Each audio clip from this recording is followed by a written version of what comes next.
होता है 4 से 5 नंबर के पूछते हैं, तो हम देख लेते हैं कि पैसेज को सोल्व करने के कौन से 5 तरीके हैं। सबसे पहले क्या करेंगे, पहले पूरे पैसेज को आराम से पढ़ें।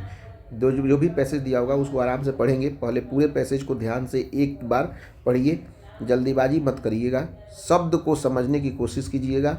इस स्टेप में बस समझना ज़रूरी है कि पैसेज किस बारे में है। एक बार पैसेज को आराम से पढ़ेंगे, देखेंगे कि पैसेज कहना क्या चाह रहा है। पहला स्टेप में हमारा यही काम रहेगा। दूसरा स्टेप में क्या है कि प्रश्नों को पढ़िए।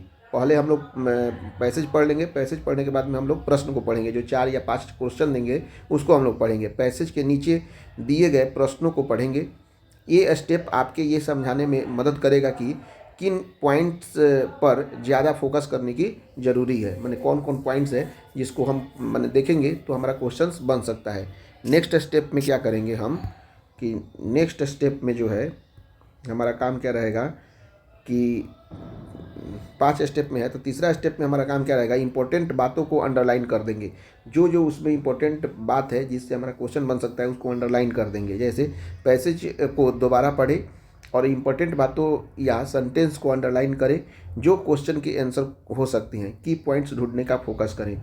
जो क्वेश्चन में दिया हुआ है उसके की पॉइंट्स को ढूंढने का कोशिश करेंगे जो आंसर में हम लिख सकते हैं। चौथा नंबर पॉइंट में क्या लिखेंगे, आंसर को लिखना शुरू करें।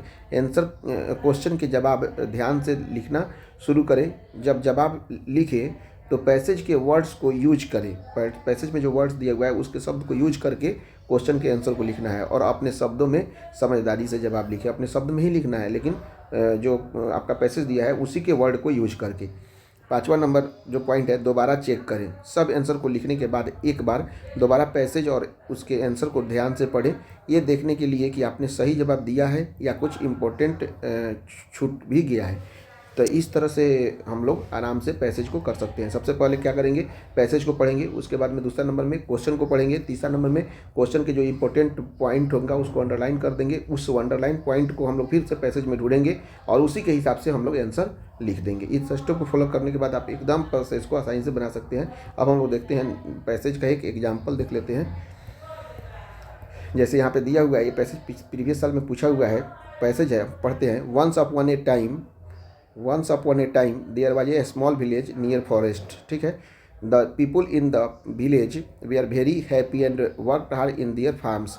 One day a big storm came and it rained heavily। The river near the village started to rise। The people became scared मतलब होता है घबरा गए। As the water entered their homes they quickly gathered their things and went to higher ground। Luckily no one was hurt मतलब कोई भी मतलब नुकसान नहीं हुआ किसी को। After the storm past they work together to fix their homes and farms. The villagers we are thankful to be safe and learn the importance of helping each other.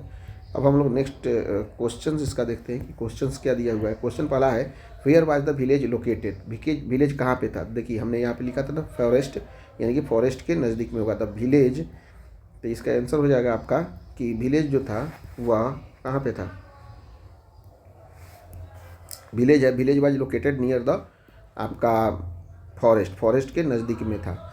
उसके बाद में दूसरा क्वेश्चन है, what cause the people to be scared क्यों थे। Scared इसलिए थे क्योंकि नदी का पानी आ गया था। People became scared because the river started to rise and water entered their homes. तीसरा नंबर क्वेश्चन है, what did the villagers do when the waters entered their Holmes.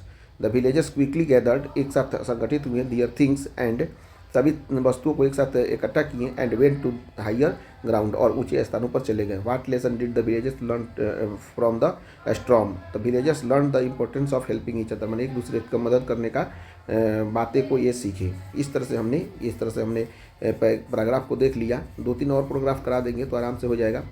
4 number का क्वेश्चन ये पैराग्राफ का बेसिकली पूछता है, लास्ट क्वेश्चन। इस तरह से हमने 45 क्वेश्चन बना लिए। 5 नंबर का क्वेश्चन आप जिनका अगर ट्रांसलेशन सही नहीं है तो वो आराम से कर सकते हैं बिना ट्रांसलेशन के भी। आपका जो अगर जिनका ट्रांसलेशन बिल्कुल सही नहीं है, जिनका ट्रांसलेशन सही है तो 8 ट्रांसलेशन पूछेगा, उसमें से 5 जवाब देने होंगे। आराम से 5 ट्रांसलेशन का जवाब आप दे सकते हैं। और नहीं तो जिनका अगर सही नहीं है ट्रांसलेशन बिल्कुल भी, तो वो लोग समरी एक लिख देंगे, या तो पोएट्री के या मान लीजिए कि प्रॉस के, दोनों में से एक आप समरी लिख देंगे तो हो जाएगा। Thank you very much.